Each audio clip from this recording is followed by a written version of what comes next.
Hi guys, it's Mrs. Gokin and I wanted to give you the directions for today.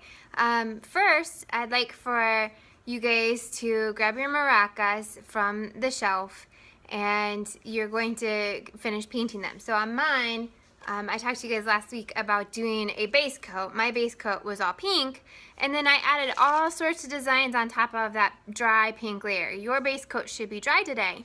You're going to want to make sure that you draw attention to the eyes. For mine, to do that, what I did is I painted the eyes and the nose in black. I've got some green lines here. I even added dots on top of those lines. I filled in with marigold flowers. I just have details going all over mine. So lines and dots are a good way to go for a decorative layer to go on top. It's going to look a lot like the sugar skulls on the smartboard. So if you're stuck, you can look at those, and those might give you some ideas of what you can do. If you're completely done, I'd like for you to return your maraca to the shelf. Clean up any mess. Remember, you guys are going to have to get the lids put back on all the paint when you're done. But if you're completely done and there's still time left, I'd like for you to grab a piece of drawing or watercolor paper here that's in the yellow folder right next to the free draw paper. And I want you to do this lesson right here on my smartboard. So I'm going to bring this over, and it's this one right here. So I'm going to kind of talk to you about that real quick right now. Some of you may have already started it. So name on the back, and then basically I want you to do 2 sugar skulls. I'm going to start mine by doing a rainbow line here, and then I'm just going to kind of take it in a little and then add kind of a rectangular shape on the bottom. You can make your 2 sugar skulls overlap a little bit. Like I could start my second one right here, it goes in a little, and then I've got the jaw part. Take that in. I'm going to add the eyes in. If you're looking at the one on the board, they used an upside down heart for the face.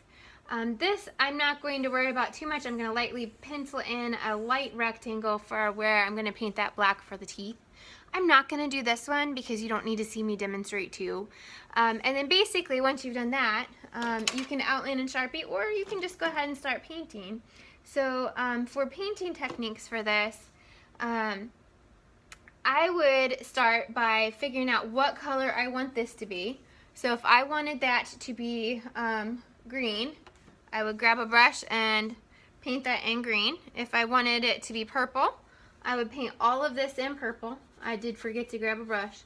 So you go around all of this, and basically you're doing that base coat that we talked about. So all of the skull part that I want to be purple, I would paint that in.